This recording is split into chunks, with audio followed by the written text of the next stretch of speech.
आंदोलनों ने लामबंद किया। हमारे लोकतांत्रिक ढांचे में ये जन आंदोलन क्या भूमिका निभाते हैं और 1970 के दशक के जन आंदोलनों की विकास यात्राओं का अध्ययन हम करेंगे अपने इस अध्याय में। यहाँ सामने आपको कुछ तस्वीरें दिखाई दे रही हैं।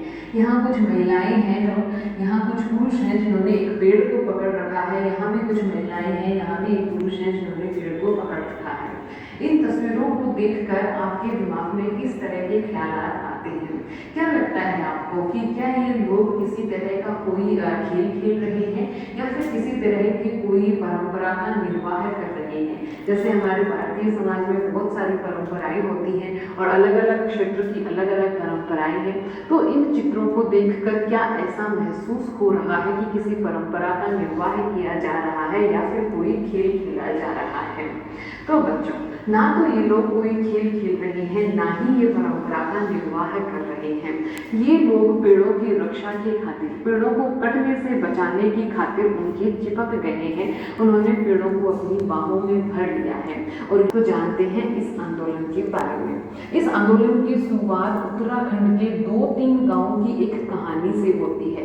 कहानी ये है कि गाँव के लोगों ने अपने खेती के औजार बनाने के लिए आमों के पेड़ की कटाई करने की वन विभाग से इजाजत मांगी। वन विभाग ने उन्हें ऐसा करने को मना कर दिया, लेकिन वन विभाग ने एक खेल कंपनी को व्यावसायिक उपयोग के लिए पेड़ काटने की अनुमति दे दी। इसके विरोध में सारे के सारे लोग इकट्ठे हो गए और इन्होंने पेड़ों के चिपक कर उनको कटने से रोका। इसीलिए ये आंदोलन कहलाया चिपको आंदोलन।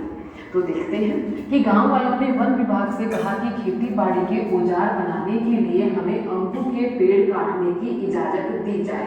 वन विभाग ने इनकार कर दिया। विभाग ने खेल सामग्री के विनिर्माता को जमीन का यही टुकड़ा व्यावसायिक इस्तेमाल के लिए आवंटित कर दिया।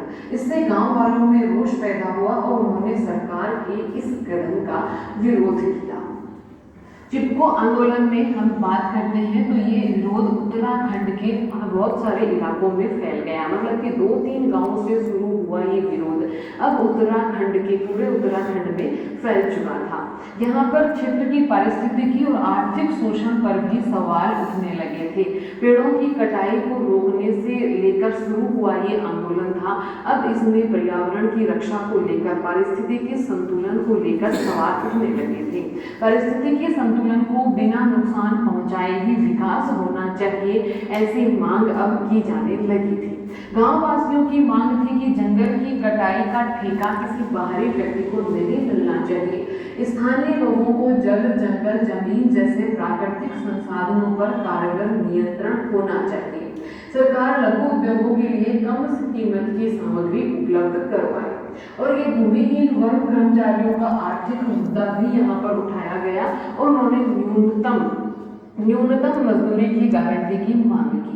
मतलब कि पेड़ों की कटाई को रोकने से लेकर शुरू हुआ ये आंदोलन पारिस्थितिकी संतुलन तक पहुंच गया और इसके साथ ही जो कर्मचारी हैं, वन के कर्मचारी हैं, उनकी भी मजदूरी को बढ़ाने की मांग उठने लगी। स्थानीय लोगों ने ये मांग की कि जल, जंगल, जमीन पर स्थानीय लोगों का हक होना चाहिए। किसी बाहरी व्यक्ति को कटाई का ठेका नहीं दिया जाना चाहिए। महिलाओं की भूमिका इस आंदोलन में बहुत बढ़ चढ़कर थी। महिलाओं ने इस आंदोलन में, जैसे कि आप तस्वीरों में भी देख पा रहे हैं, बढ़ चढ़कर भूमिका निभाई थी।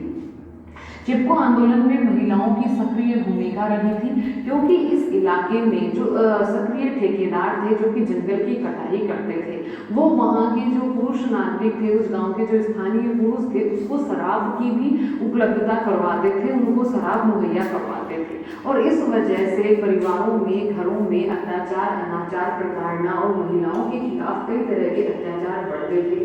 शराब की लत पुरुषों को लगातार लग रही थी। तो ये भी एक मुख्य कारण था कि महिलाएं मैदान में उतर चुकी थी, आंदोलन में उतर चुकी थी उन ठेकेदारों से और पेड़ की कटवाई को रुकवाने के लिए। इलाके में सक्रिय जंगल कटाई के ठेकेदार यहाँ के पुरुषों को शराब की आपूर्ति का व्यवसाय भी करते थे। महिलाओं ने शराबखोरी की लत के खिलाफ भी लगातार आवाज उठाई और इससे आंदोलन का दायरा विस्तृत हुआ। मतलब कि ये आंदोलन केवल पेड़ों की कटाई को रोकने तक सीमित नहीं रहा, अभी तो हम देख पा रहे हैं यहाँ पर कि इसमें पारिस्थितिकी संतुलन का भी मुद्दा जुड़ गया, इसमें शराबबंदी का भी मुद्दा जुड़ गया, इसमें वन कर्मचारियों का जो